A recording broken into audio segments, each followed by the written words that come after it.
If you're here, you might be carrying the weight of a past decision. We wanted to create a gentle, non-judgmental space just for you to help explore a path toward healing. So let's begin. And this really gets to the heart of it, doesn't it? The feelings you might be wrestling with are shared by so many people, even if it's not something we talk about often. You are absolutely not alone in this, and finding a way forward is completely possible. So the first step on this pathway to peace is trying to understand one of the most complex, tangled up emotions that can arise: guilt. Let's take a closer look at what it might really be trying to tell you. Okay, this is so important to hear. Guilt is a feeling.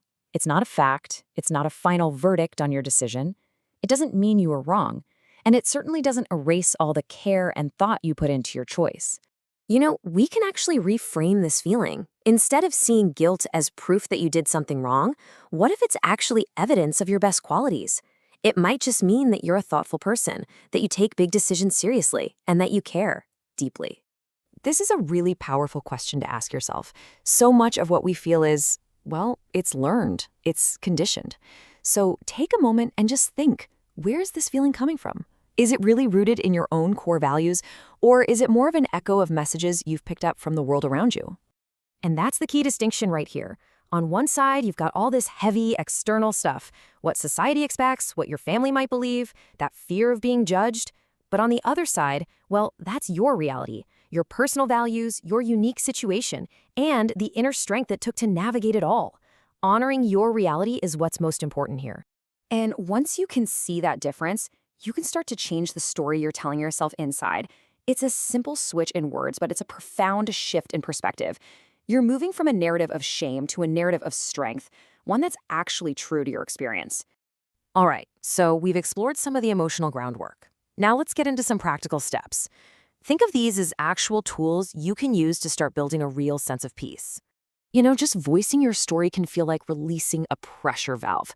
Sharing that burden often cuts its weight in half. It could be with a therapist, a friend you trust completely, a support group, or even just for your own eyes in a private journal. Just letting the words out is an incredibly powerful act of healing. And listen, closure doesn't have to be some huge, dramatic event. It can be found in these small, quiet, personal rituals. Writing a letter you never send, lighting a candle, journaling. These are just simple ways to mark the experience, to honor your journey, and to consciously give yourself permission to move forward. Okay, so we've looked at some external actions you can take. Now let's turn our focus inward. The next part of the journey is really about healing your inner world and learning to practice self-compassion. Please remember this. Healing is not a straight line. It's messy.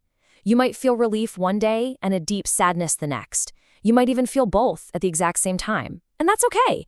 All of your emotions are valid parts of this process. There's really no right or wrong way to feel. It can be so easy to fall into that trap of self-punishment, right? Replaying things over and over, telling yourself you don't deserve good things.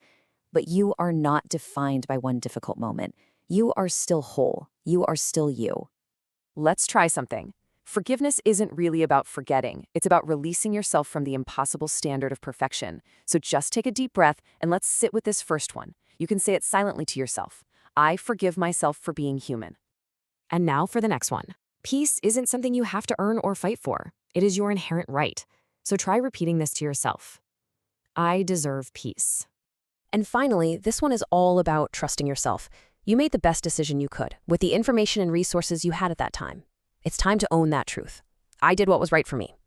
As we get ready to close, there's one last really important truth that we want to leave you with. Let's just say this, plain and simple. Making a difficult choice does not, under any circumstances, make you a bad person. Your worth as a human being has not changed one bit. You are not less deserving of love or happiness or peace because of this. And you are not broken. You're a person who has navigated a profoundly difficult experience and come out the other side. That's a sign of resilience, not of damage.